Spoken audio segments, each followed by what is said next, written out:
So good morning sir. నేను ఏం చెప్తానంటే, సో ఇదే ఇప్పుడు మనం చెప్పే క్లాసెస్ అనేది ఇదే మన లైఫ్. సో మీ ఎడ్యుకేషన్ అనేది అది మీకు చెప్పాను కదా ఆల్రెడీ. సో అది మనం చూసి రాసాము, చూడగానే రాసినాము, అది what ever it may B.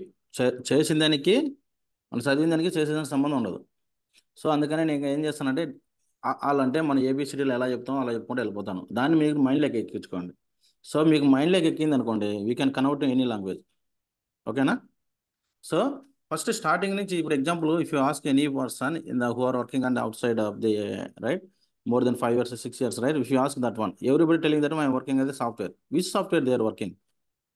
సింపుల్గా ఏం చెప్తారంటే వాళ్ళు, మేము వర్కింగ్ ఆన్ సాఫ్ట్వేర్ అంటారు. సాఫ్ట్వేర్ అంటే ఏంది? What is the software? మీరు అబ్జర్వ్ చేశారు, ప్రతి ఒక్కరికి సాఫ్ట్వేర్ అంటారు. నేను అది చేస్తున్నాను, ఇది చేస్తున్నాను, సాఫ్ట్వేర్ అది ఇది అంటారు. ఏం చేస్తున్నారు సాఫ్ట్వేర్లో? అది తెలియాలి కదా ఫస్ట్ మనకు. సో అబ్జర్వ్ చేస్తారా, సాఫ్ట్వేర్ అంటే ఏంటంటే సెట్ ఆఫ్ ప్రోగ్రామ్స్. సో యాక్చువల్గా ఇక్కడ సాఫ్ట్వేర్ అనేది సెట్ ఆఫ్ ప్రోగ్రామ్స్ అంటే అన్నిటిని కలిపి ఒక ఉమ్మడిగా చేస్తారు, సాఫ్ట్వేర్ అంటారు. సో ఆ సాఫ్ట్వేర్లో మళ్ళీ divide into two types of softwares ఉంటాయి. నా వాయిస్ క్లియర్గా ఉందా? హలో. ఉంది సార్. ఓకే. సార్ క్లియర్గా ఉంది సార్. అడగండి. సో Yes, సాఫ్ట్వేర్ అంటే sir. ఏమా? ఓకే, మీకు డౌట్స్ ఉన్నాయి, ఫ్రీగా మూవ్ ఆన్ అవ్వండి ఎవరైనా సరే. Yes, sir. Please raise your hands. Okay, software is divide into two types. Surya వినిపిస్తుందా? సూర్య, సూర్య.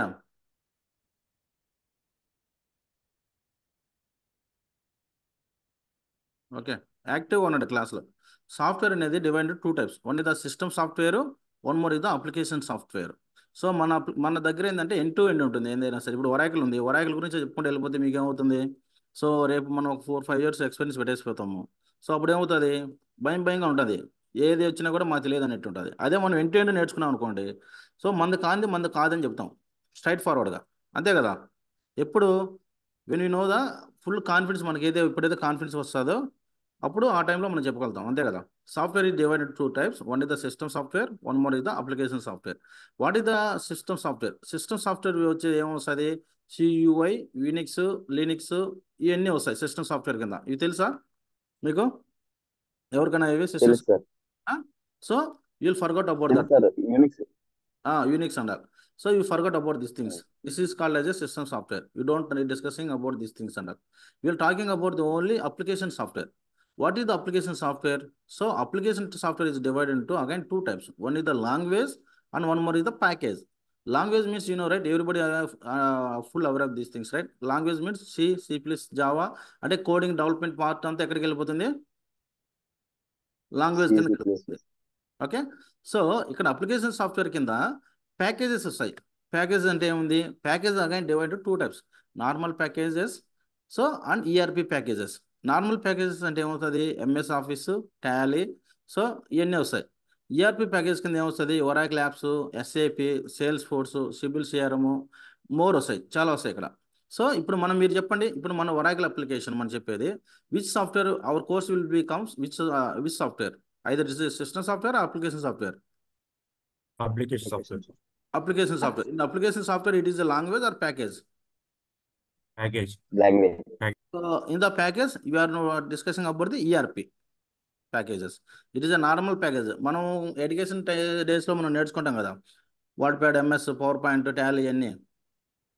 అది అందరికీ తెలుసుంటుంది, నాకు తెలిసి బేసిక్ టచ్ ఉంటుంది. సో మనం నేర్చుకునేది ERP packages.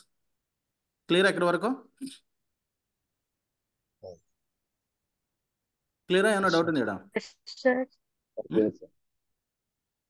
So if you any one asking out side, so అప్పుడు ఏం చెప్పాలి మేము? ఈ వర్కింగ్ అదే అప్లికేషన్ సాఫ్ట్వేర్. వాళ్ళు అడుగుతారు సాఫ్ట్వేర్ ఏ సాఫ్ట్వేర్ అంటే, అప్పుడు మనం నేను ఒరాకిల్ మీద చేస్తున్నాను, నేను జావా మీద చేస్తున్నాను, నేను డెవాప్స్ మీద చేస్తాను అంటారు. అది కాదు ఆన్సర్.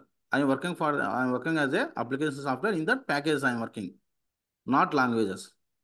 లాంగ్వేజెస్ అంతా డెవలపర్స్ కిందకి వెళ్ళిపోతారు. ఓకేనా? మీరు కావాలంటే ఒక టచ్ చేసుకోండి మీ అవుట్ సైడ్ ఎవరన్నా. మ్యాక్సిమం మీరు if you ask 8 members, there is no answer for 6 members. Okay. So ఇప్పుడు ఎలా ఉంటుందంటే మన ఒరాకిల్ అప్లికేషన్ డైరెక్ట్ ఇప్పుడు ఒరాకిల్ అప్లికేషన్ ఇస్తున్నాను. సో మన ఒరాకిల్ అప్లికేషన్ అంతా ఎట్లా ఉంటుందంటే, ఇప్పుడు ఎగ్జాంపుల్కు మనదంతా front end application. So front end application అంటే ఎట్లుంటుందంటే, ఇప్పుడు ఎగ్జాంపుల్ ఒక బ్యాంక్ వెళ్ళాం అనుకోండి. ఒక బ్యాంక్కి వెళ్తే ఏముంటుంది ఇక్కడ ఏముంటుంది, డేట్ ఉంటుంది, అవునా? సో ఇక్కడ ఏముంటుంది, అకౌంట్ నేమ్, అకౌంట్ నెంబరు లేదా అకౌంట్ నెంబర్ ఉంటుంది అనుకోండి. సో నెక్స్ట్ ఏముంటుంది, అకౌంట్ హోల్డర్ నేమ్ ఏదో సంథింగ్, అంతే కదా, నేము. ఇంకేముంటుంది, అమౌంట్ రూపీస్లో పే చేయాలి, సంథింగ్ ఏదో ఒకటి రూపీస్లో రాయాలి. ఇంకేముంటుంది, ఇట్లా ఉంటుంది కదా. సో ఇదంతా మన వర్క్ ఏంటంటే డేట్ కాడ డేట్ వేస్తాము. డేట్ అంటే 7/2 జూలై 2024. ఇది మనం ఇలా వేసుకుంటూ పోతాం. ఓకే, ఇక్కడ అకౌంట్ నెంబర్ కాడ అకౌంట్ నెంబర్ వేస్తాం, హోల్డర్ నేమ్ కాడ హోల్డర్ నేమ్ రాస్తాం, రూపీస్ కాడ రూపీస్ రాస్తాం. ఇదంతా చేసే పని మంది ఏంది, అడ్మిన్ పార్ట్ మందంతా. ఏది, ఎవరు వస్తారు ఇక్కడ, లాంగ్వేజ్ వస్తుంది, ప్యాకేజెస్ వస్తుంది ఇక్కడ. ఇక్కడ అంతా ఏమొస్తుంది, ప్యాకేజెస్ వస్తుంది, ప్యాకేజ్ వస్తుంది. సో ఇక్కడ date, account number, whole name ఇవన్నీ వచ్చేది ఎవరు, whole working on this one, developers, language persons work చేస్తారు. సో ఇప్పుడు అక్కడ ఉండేది, ఇప్పుడు రాసుకుంటూ పోయేది మనది ఏం పెద్ద కష్టం, అది ఇంకా డెవలపర్స్ కష్టపడాల్సి వస్తుంది. ఎక్కడ నుంచి బ్యాక్ నుంచి కోడ్ రాయాలి, ఆ కోడ్ రాసిన తర్వాత అది ప్రాపర్ వర్క్ అవుతుంది. ఇదంతా వాళ్ళంతా C++ జావా అదంతా వేరేలా వెళ్ళిపోతుంది, మనం జస్ట్ రాసుకుంటూ వెళ్ళిపోవడమే. సో నేను just I'm telling only one example for the bank statement, not only bank. ఇప్పుడు మీరు అంగడికి వెళ్ళారనుకోండి, సూపర్ మార్కెట్ కానీ లేకపోతే బట్టల షాప్కి కానీ, ప్రతి ఒక్కదానికి బిల్స్ వచ్చాయి కదా. సో సింపుల్గా మనం ఎలా ఉంటుంది, మన వరాకిల్ అప్లికేషన్ ఎలా ఉంటుందంటే, సో ఇప్పుడు ఎగ్జాంపుల్ ఒక ఫ్లిప్కార్ట్ తీసుకోండి. ఫ్లిప్కార్ట్ తీసుకున్నప్పుడు, సో నేను ఇప్పుడు ఎగ్జాంపుల్గా నేను ఒక ల్యాప్టాప్ తీసుకోవాలనుకుంటున్నాను. ఓకే, సో నా పేరు మళ్ళీ, నేను కస్టమర్. ఓకే, కస్టమర్ ఏం చేయాలనుకుంటున్నాడు, ఒక ల్యాప్టాప్ తీసుకోవాలనుకుంటున్నాడు. సో ఎవరి నుంచి కొనాలనుకుంటున్నాడు ల్యాప్టాప్, ఫ్లిప్కార్ట్లో ల్యాప్టాప్ కొనాలనుకుంటున్నాడు. ఏ ల్యాప్టాప్ కొనాలనుకుంటున్నాడు, either it be HP laptop కావచ్చు, మొబైల్ కావచ్చు, ఏది whatever it may be. So నేను ఒక ఎగ్జాంపుల్ చెప్తాను, మీరు దాన్ని మీరు కన్వర్ట్ చేసుకోవాలి. ఓకే, ఇప్పుడు మీరు చెప్పండి, ఇప్పుడు ఇక్కడ ఎవరు కస్టమరు, లేదంటే ఇక్కడ వదిలేండి, ఇప్పుడు నేను మళ్ళీ అని ఉంది, ఇక్కడ చెప్పండి, ఈ రెండింటిలో ఎవరు కస్టమర్, ఎవరు సప్లయర్ ఇక్కడ? అనేది కస్టమర్, ఫ్లిప్కార్ట్ అనేది సప్లయర్. సో మళ్ళీ అనేది కస్టమరు, ఫ్లిప్కార్ట్ అనేది సప్లయర్. ఎందుకు, we are purchasing item from the Flipkart HP laptop. But Flipkart అనేవాడు ఏంది, వాడేం స్టోరేజ్ మెయింటైన్ చేయడు, ఇన్వెంటరీ మెయింటైన్ చేయడు. సో ఇదేంది, it is online business transaction. Okay, మన పాయింట్ ఆఫ్ వ్యూ అవుతుంది, we are the customers, Flipkart is the supplier. అంటే we are purchasing item from the supplier. కానీ ఈడేం చేస్తాడు, వీళ్ళిద్దరిలో ఎవరు సప్లయర్, ఎవరు కస్టమర్, వీళ్ళిద్దరిలో?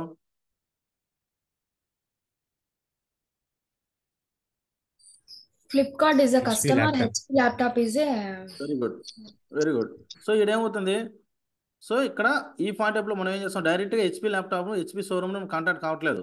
We are purchasing item through the online is called as either it is Flipkart or Amazon. Okay, so ఈడేమవుతుందంటే మనం purchasing item from the supplier కాబట్టి ఈడేమవుతుంది, ఇక్కడ నుంచి డైరెక్ట్గా ఫ్లిప్కార్ట్లో మనం రిక్వెస్ట్ రైజ్ చేస్తాము. రిక్వెస్ట్ రైజ్ చేసిన తర్వాత ఏమవుతుంది, ఒక నోటిఫికేషన్ ఇక్కడికి వెళ్తుంది. ఆ notification number Flipkart number base చేసుకొని మన షిప్ టు లొకేషన్, అంటే ఎక్కడికి పంపాలి, ఎవరు కస్టమర్, ఏం డీటెయిల్స్, ఏం కొంటున్నాడు, ఎంత క్వాంటిటీ కావాలి, అన్నీ ఇక్కడికి వెళ్తుంది. అప్పుడు ఏం చేస్తాడు, ఈ నుంచి కస్టమర్ నుంచి HP ల్యాప్టాప్ షోరూమ్ నుంచి ఆడికి కస్టమర్కి వస్తుంది. కస్టమర్కి వచ్చినప్పుడు వీటికి ఏమవుతుంది, మనకు ఒక నోటిఫికేషన్ కూడా వస్తుంది ఫ్లిప్కార్ట్లో, ASN అడ్వాన్స్ షిప్పింగ్ నోటీస్ అని. Your product will be reach tomorrow at 5 o'clock, 10 PM, 10 AM, 2 AM ఒక మెసేజ్ వస్తుంటుంది, చూసారా, అబ్జర్వ్ చేశారా? మీరు ఫ్లిప్కార్ట్లో అమెజాన్లో ఆర్డర్ బుక్ చేసిన తర్వాత ఒక మెసేజ్ వస్తుంటుంది,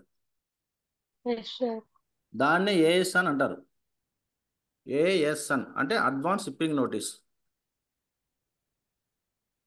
అడ్వాన్స్ షిప్పింగ్ నోటీస్ అంటే ఏంది, సో ఈ సప్లయర్ నుంచి మనకు వచ్చేటప్పుడు ఏమవుతుందంటే, మేము టుమారో మీకు రేపు కానీ మొన్న కానీ ప్రొడక్ట్ పంపిస్తున్నాము, ప్లీజ్ బీ అవైలబుల్ అని చెప్తుంది. ఇది మనకు అది వస్తుంది.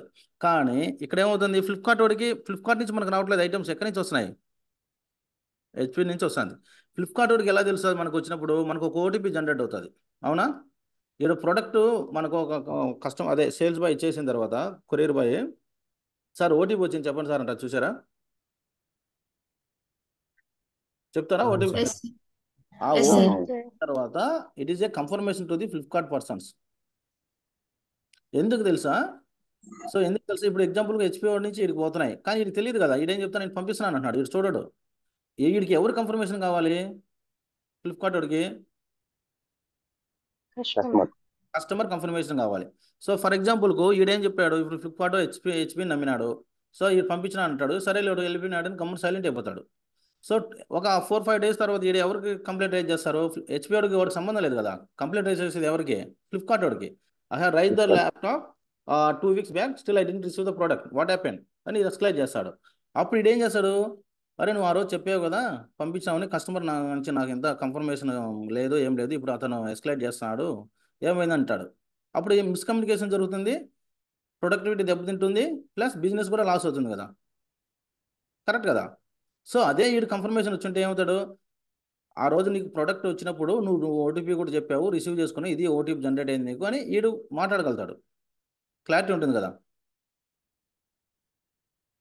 అంతే కదా, ప్రూఫ్స్ ఉంటుంది కదా. అదే క్లియర్ అయిన డౌట్ ఉంది ఇక్కడ. ఇది ఎందుకు చెప్తున్నా అంటే మన బిజినెస్ ఎట్లా జరుగుతుందంటే యాజ్ ఇట్ ఈజ్గా ఫ్లిప్కార్ట్ అమెజాన్ మంది.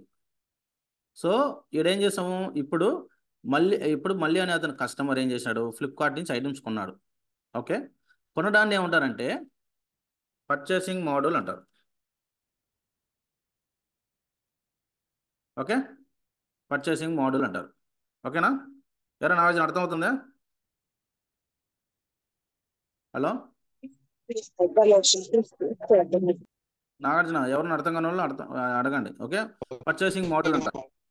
సో అంటే ఎవరు కొంటున్నాడు, వీడు కస్టమర్ అనేవాడు ఫ్లిప్కార్ట్ నుంచి ఏం కొంటున్నాడు, ఏం కొంటున్నాడు, what is the product? HP laptop. It is called as a purchasing model అంటారు. కొన్న తర్వాత ఏం చేస్తాం మనము, వచ్చిందని ఏం చేస్తాము, రిసీవ్ చేసుకుంటాం. అవునా, రిసీవ్ చేసుకుంటాం, రిటర్న్ ఇచ్చేస్తామా? రిసీవ్ చేసుకుంటాం. ఎక్కడ రిసీవ్ చేసుకుంటాం అంటే రిసీవ్ చేసుకుంటాం ఎక్కడికి? ఫర్ ఎగ్జాంపుల్ 1-2 అయింది అనుకోండి, ఇప్పుడు 1 ల్యాప్టాప్ 2 ల్యాప్టాప్ అయితే రిసీవ్ చేసుకుంటాం. ఎక్కడికి? హౌస్, అంతే కదా, హౌస్లోకి కానీ హోమ్లోకి కానీ రిసీవ్ చేసుకుంటాం. సో దీన్ని ఏమంటారంటే రిసీవ్ చేసుకోవడాన్ని ఇన్వెంటరీ మోడల్ అంటారు, లేదా మన లాంగ్వేజ్లో ఏముంటుందో గోడమ్స్ అంటారు. అవునా, దాన్ని ఒరాకిల్ ఫాంట్ టైప్లో ఎలా ఉంటుందంటే ఇన్వెంటరీ మోడల్ అంటారు. మన లోకల్ లాంగ్వేజ్లో గోడమ్స్ అంటాం. ఓకే, సరే మీకు ఇంకా ఇది వద్దంటే ఇప్పుడు చెప్తా చూడండి. రిసీవ్ చేసుకుంటాం కదా. సో ఇప్పుడు ఏం చేస్తామంటే 1 or 2 ల్యాప్టాప్స్ అంటే రిసీవ్ చేసుకుంటాము. అదే నేను కొత్తగా బిజినెస్ స్టార్ట్ చేశాను, నాకు కొత్తగా బిజినెస్ స్టార్ట్ చేసిన ఏం కావాలి, నాకు ఒక 1000 మంది ఎంప్లాయీస్ ఉన్నారు, 1000 మందికి ల్యాప్టాప్స్ కావాలి. అన్ని 1000 మంది ల్యాప్టాప్స్ని తీసుకొచ్చి ఇంట్లో పెట్టుకోగలుగుతానా నేను? లేదా ఒక 1000 కార్లు కొన్నాను, 100,000 కార్స్ నేను ఇంట్లో పెట్టుకోగలుగుతానా?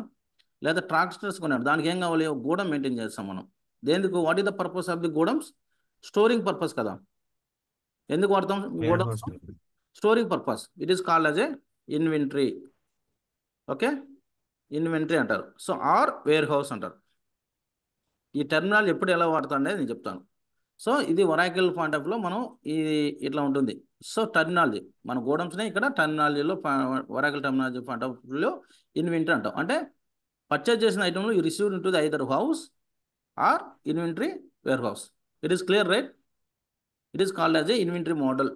దీని ఏమంటారంటే ఇన్వెంటరీ మోడల్ అంటారు. అంటే ఇప్పుడు టూ మోడల్స్ ఇంట్రడ్యూస్ చేస్తాం మీకు. ఇప్పుడు ఏమేమి మోడల్స్ ఇంట్రడ్యూస్ చేసినాను? Purchasing model and inventory model. So ఇప్పుడు మనం ఏం చేస్తాం, బిజినెస్ అనేది ఏదైనా ప్రాఫిట్ చేసుకోవాలి కదా. ఇప్పుడు ఎగ్జాంపుల్కు ఇప్పుడు ల్యాప్టాప్ ఉంది, నేను ల్యాప్టాప్ ఏముంది, ఫర్ ఎగ్జాంపుల్కి నేను 40K కొన్నాను, ఎవరి నుంచి? హెచ్పి కస్టమర్ నుంచి కొన్నాను. నేనేం కావాలి, నేను ఫ్యూచర్లో మళ్ళీ అమ్ముకోవాలనుకుంటాను. ఎవరికి అమ్మాలనుకుంటాను నేను అది? సో కస్టమర్కి అమ్మాలనుకుంటాను నేను. ఇప్పుడు వీటి దగ్గర కొన్నాను కదా, కొన్నదానికి నేను ఏం చేస్తాను, పే చేస్తాను అమౌంట్. ఎవరు పే చేస్తాను అమౌంట్? మనము పే ద అమౌంట్. ఇక్కడ రాస్తామన్నాడు, లేదంటే ఇక్కడ 40,000 ల్యాప్టాప్ కొన్నాం నువ్వు. So pay the amount to the suppliers, అంతే కదా. ఎందుకు సప్లయర్స్ అంటున్నాం వాళ్ళు మనం? ఎందుకు సప్లయర్స్ అన్నాం మనం? ల్యాప్టాప్ సప్లై చేశారు కాబట్టి. ఎందుకంటే ల్యాప్టాప్ సప్లై సప్లయర్స్ చేస్తున్నారు మనం కాబట్టి. కొంటున్నాం కాబట్టి. సో ఈ ద సప్లయర్ కదా. మనం ఏం చేస్తాము, if you talking about these 2 things, you are the customer paying the amount to the supplier. If you take these 2 things, this is the customer, this is the supplier, Flipkart is paying the amount to the HP laptop. వీడు అంత commission తీసుకుంటాడు, వీడికి ఇచ్చేస్తాడు. ఇప్పుడు ఏం చేస్తాడు, మనం వీడి దగ్గర కొంటాం. ఇప్పుడు 40,000, ఇప్పుడు ఎగ్జాంపుల్కు వీడి దగ్గర 40,000 నుంచి కొన్నాం అనుకో, వీడు 35,000 38,000 ఇరికించుకుంటాడు. వాళ్ళ డీలింగ్స్ వాళ్ళకు ఉంటాయి కదా. Okay, pay the amount to the supplier. మళ్ళీ ఏం చేస్తాం, రిసీవ్ చేసుకుంటాం. రిసీవ్ చేసుకున్న తర్వాత ఏమవుతుంది, మనం కూడా ప్రాఫిట్కే కదా ఏదైనా చేసేది. ఇప్పుడు కార్ షోరూమ్స్ ఉంటాయి, లేదా what ever it May business తీసుకోండి. బిజినెస్ ఎందుకు వాడతాం మనం, ప్రాఫిట్ కోసమే కదా ఎవరైనా. సో ఇప్పుడు ఏం చేస్తాం మనము, ఎన్ని ల్యాప్టాప్స్ రిసీవ్ చేసుకునే ఒకటికి మనం 1,000 ల్యాప్టాప్స్ రిసీవ్ చేసుకున్నాం. ఎంత, 40,000 రూపీస్తో. ఇప్పుడు నేనేం చేయాలి, నా బిజినెస్ చేసుకోవాలి, నేను అమ్మాలి. మళ్ళా ఎవరికి అమ్మాలి, నేను ఇక్కడ సేల్స్ డిపార్ట్మెంట్ అని వస్తుంది. ఇప్పుడు ఎగ్జాంపుల్కు మీరు తీసుకోండి, ఇప్పుడు ఒక హోండా షోరూమ్ కానీ లేదా ఏదో టాటా షోరూమ్కి వెళ్ళండి, అక్కడ షోరూమ్ ఉంటుంది. షోరూమ్కి వెళ్ళినప్పుడు ఏమవుతుందంటే ఇక్కడ కస్టమర్ వస్తాడు. ఓకే, కస్టమర్ పోయి ఏం చేస్తాడు, సో నాకు ఇట్లా ఒక కారు కావాలి అని చెప్తాడు. కారు కావాలన్నప్పుడు ఏం చేస్తాడు, ఇటు సేల్స్ డిపార్ట్మెంటే మనం షోరూమ్స్ కాడికి చెప్తాడు. షోరూమ్స్ నథింగ్ బట్టే సేల్స్ డిపార్ట్మెంట్, అంతే కదా. అప్పుడు ఏమవుతుంది, కస్టమర్కి ఏ కారు కావాలి, 5 సీటర్ కావాలా 7 సీటర్ కావాలా అనేది దాన్ని బేస్ చేసుకొని వాడు ఎక్కడి నుంచి తీసుకొచ్చిస్తాడు, ఇటు కస్టమర్కి ఎక్కడి నుంచి తీసుకొచ్చిస్తాడు, కంపెనీ ఇన్వెంటరీ నుంచి తీసుకొని వచ్చి. ఇప్పుడు కస్టమర్ పోయి ఈ సేల్స్ డిపార్ట్మెంట్ అడుగుతాడు. సేల్స్ డిపార్ట్మెంట్ కస్టమర్ రిక్వైర్మెంట్ వేరే కోసం కానీ ఇన్వెంటరీ డిపార్ట్మెంట్కి చూసి అక్కడ ఉన్న ప్రోడక్ట్ను పిక్ చేసుకొని ఎవరికి పంపిస్తాడు, కస్టమర్కి పంపిస్తాడు. క్లియరా. సో ఇక్కడ మనం ఐటమ్స్ కొన్నాం కాబట్టి దానికి ఏం చేస్తాము, pay the amount to the supplier. ఇక్కడ ఐటమ్స్ అమ్మినాం కదా, సేల్స్ డిపార్ట్మెంట్ ఏమో చేస్తుంది, selling the item to the selling the products or items. చాలా పేర్లు ఉంటాయి దీనికి, products, goods, items. Selling the items to the whom, customer. ఇక్కడ ఏమైంది, purchasing the item from the supplier and pay the amount to the supplier. ఈడేమవుతుంది, purchase చేసిన తర్వాత inventory receive చేసుకుంటాం. మనకు మార్కెట్ బాగున్నప్పుడు మనం ప్రాఫిట్ కమ్ముకుంటాం, ఎవరికి, కస్టమర్కి. Selling the item to the customer అంటే ఇక్కడ మన కస్టమర్కి ఐటమ్స్ అమ్మినాం కాబట్టి వాడికి అమౌంట్ పే చేస్తామా, అమౌంట్ రిసీవ్ చేసుకుంటామా, receive the amount from the customer. Correct, very good. Receive the amount from the, okay, receive the amount from the customer. ఎందుకు, మనం అమ్మినాం కాబట్టి. సో ఇక్కడ మనం చేయాల్సిన పని ఏంటంటే,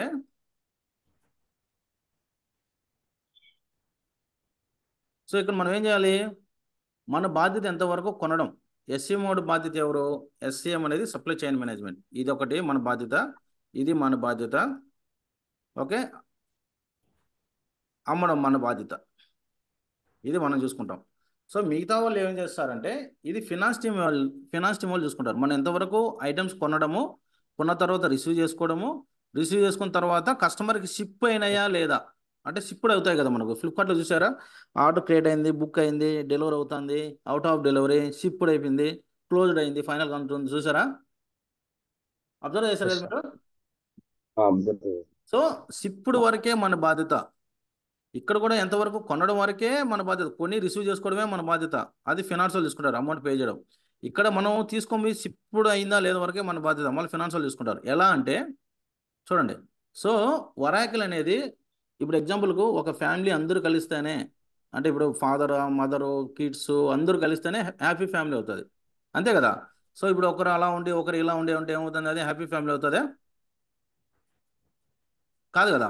సో ఇప్పుడు ఒరాకిల్లో కూడా ఏముంటుందంటే, ఫంక్షనల్ కన్సల్టెంట్లు ఉంటారు, టెక్నికల్ కన్సల్టెంట్ ఉంటారు, డీబీఏ కన్సల్టెంట్స్ ఉంటారు. ఫంక్షనల్ కన్సల్టెంట్ అంటే ఏంది, ఎవరు వస్తారు ఇక్కడ, ఫంక్షనల్ కన్సల్టెంట్ అంటే anyone can tell me. Language వాళ్ళు వస్తారా, ప్యాకేజెస్ వాళ్ళు వస్తారా,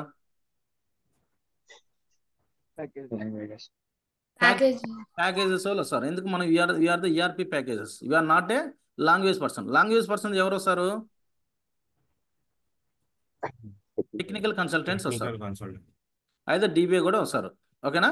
సో మనకేంటంటే మన టెక్నికల్తో మనకు అవసరం లేదు, కోడింగ్ మన కోర్సులో కోడింగ్ ఉండదు, మన కోర్సులో కోడింగ్ ఉండదు. దానికి ఎందుకంటే సో టెక్నికల్ కన్సల్టెంట్ చూసుకుంటారు. ఓకే, మీరు డీబీఏ కన్సల్టెంట్ గురించి మర్చిపోండి. You will discuss this one later. If you discuss now you will get the confusion. Okay, we'll talking only functional consultant, technical consultants. So ఇక్కడ functional consultants ఏముంటారంటే HRMS team ఉంటుంది. What is the use of the HRMS team? Any one can tell me. HRMS team వల్ల ఉపయోగం ఏమి? Any one? Payrolls, recruitments అవన్నీ HR miss వాళ్ళు so correct, very good. నేను ఇప్పుడు ఏం చేస్తాను, నేను ఒక కంపెనీ స్టార్ట్ చేశాను. ఇప్పుడు ఎగ్జాంపుల్ కంపెనీ అంటే ఇప్పుడు టీవీస్ ఉన్నాయి. టీవీలో ఎన్ని కంపెనీస్ ఉన్నాయి, ఎన్ని బ్రాండ్స్ ఉన్నాయి? సోనీ బ్రాండ్ ఉందా, ఎల్జీ ఉందా, పానాసోనిక్ ఉందా, ఇంకేమున్నాయి? బీపీఎల్ ఫస్ట్లో ఉన్నిందా? చాలా కంపెనీలు ఉన్నాయి. అదే మన కార్స్ తీసుకున్నాం అనుకోండి, కార్స్లో ఎన్ని బ్రాండ్స్ ఉన్నాయి? టాటా ఉందా, హోండా ఉందా, సుజుకి ఉంది, ఇంకేమున్నాయి? టొయోటా ఉంది, ఎంజీ ఉంది, మహీంద్రా ఉంది, లాట్ ఆఫ్ ఉన్నాయి కదా. సో ఇలా ఏమవుతుంది, ప్రతి బిజినెస్ అనేది ఒక కంపెనీ నేమ్ అనేది, ఒక నిమిషం.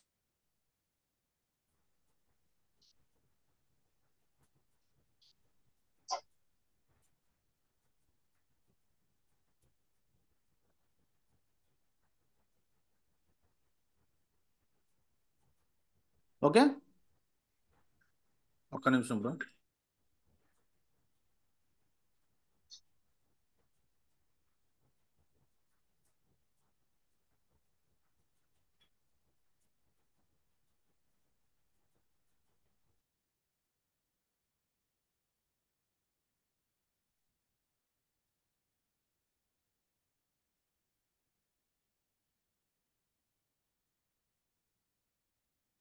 ఓకే, సో ఇప్పుడు ఏమవుతుంది, ఇప్పుడు ఎక్కడున్నాం? కార్స్లో ఏముంది, డిఫరెంట్ కంపెనీ నేమ్స్ ఉంటాయి. అదే మనం టీవీస్ తీసుకున్నాక డిఫరెంట్ ఉంటాయి. అంటే if you want start any new business, first ఏం చేస్తాం మనము, ఒక కంపెనీ నేమ్ అనేది should register from the government. అవునా? వితౌట్ రిజిస్టర్ లేకనే మనం ఏమైనా బిజినెస్ స్టార్ట్ చేయగలుగుతామా? No, right. సో ఇక్కడ హెచ్ఆర్ఎంస్ టీమ్ అని ఏం చేస్తారంటే, హెచ్ఆర్ఎంఎస్, ఒక్క నిమిషం. హెచ్ఆర్ఎంస్ టీమ్ అంటే ఏమవుతుందంటే, ఫర్ ఎగ్జాంపుల్కు ఇప్పుడు మనం ఏదో ఒక బిజినెస్ స్టార్ట్ చేయొచ్చు. కార్ బిజినెస్ కావచ్చు, ట్రాక్ అంటే ఆటోమొబైల్స్ కావచ్చు, మొబైల్స్ కావచ్చు, టెక్స్టైల్స్ కావచ్చు, ఏదైనా సరే ఎలక్ట్రానిక్స్, ఏదైనా ఒక బిజినెస్ స్టార్ట్ చేద్దాం అనుకున్నాం. ఫర్ ఎగ్జాంపుల్ మనం ఏం చేస్తాము, కార్ బిజినెస్ స్టార్ట్ చేస్తాం అనుకున్నాం. కార్ బిజినెస్ స్టార్ట్ చేయాలంటే how many competitors are there in the market? Lot of competitors ఉన్నారు, అంతే కదా. బ్రాండ్ బేస్ చేసుకొని మనం కార్ కొంటాం, సేఫ్టీ అన్ని చూసుకొని. సో ఇప్పుడు మనం ఏం చేయాలి, నేను ఒక కొత్త కంపెనీ నేను స్టార్ట్ చేస్తాను. ఇప్పుడు మహీంద్రా ఉంది, మహీంద్రా బదులు నేను ఏం చేస్తాము, ఓకే, ఏ కంపెనీ పెడతాం మనం? మీరు ఒక పేరు చెప్పండి, ఏదో ఒకటి మన కంపెనీ పేరు, కొత్త కంపెనీ పేరు. మీకంటూ డ్రీమ్స్ ఉంటాయి కదా, ఏదో ఒకటి. ఎవరికి లేవా? మైక్రోసాఫ్ట్. ఓకే, సో మైక్రోసాఫ్ట్ అనే కంపెనీ ఎంఎస్ తీసుకున్నాం అనుకోండి. మైక్రోసాఫ్ట్ కంపెనీ అనేది ఐదర్ ఇటు అన్ని రంగాల్లో ఇన్వాల్వ్ కావాలనుకోడు. ఇప్పుడు ఎగ్జాంపుల్ టాటా వాడు ఉన్నాడు, సాల్ట్తో సహా వాటర్తో సహా అన్నింటిలో ఇన్వాల్వ్ అయినాడు. అవునా?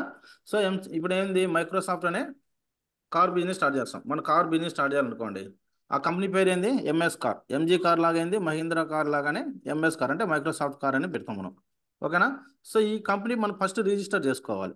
ఫస్ట్ రిజిస్టర్ చేసుకోవాల్సిందంటే ఎవరు? Finance team will take care of that one. I'll tell you that one. First HRMS team ఏం చేస్తారు, మైక్రోసాఫ్ట్ ఇది పెట్టాలంటే ఫస్ట్ మనకి ఏం కావాలి? ఎంప్లాయీస్ కావాలి. అవునా? సో ఎంప్లాయీస్ కావాలంటే ఏం చేయాలి? ఫస్ట్ ఎంప్లాయీస్ రిక్రూట్ చేసుకోవాలి. మనం ఏమనుకుంటాం, 100 మెంబర్స్ ఎంప్లాయీస్ కావాలనుకుంటాము. ఇన్ దట్ ఏం చేస్తాము, ఎలా రిక్రూట్ చేసుకున్నాం? Based on the qualification, based on the experience base చేసుకొని మనం రిక్రూటింగ్ ద ఎంప్లాయీస్. ఎవరు కేర్ తీసుకుంటారు? అది HRMS team will take care of these things. దీంట్లో ఏం చేస్తారు, ఇప్పుడు example 10 manager roles, okay, next ఒక 40 సూపర్వైజర్ రోల్స్, లేదంటే ఒక 30 సూపర్వైజర్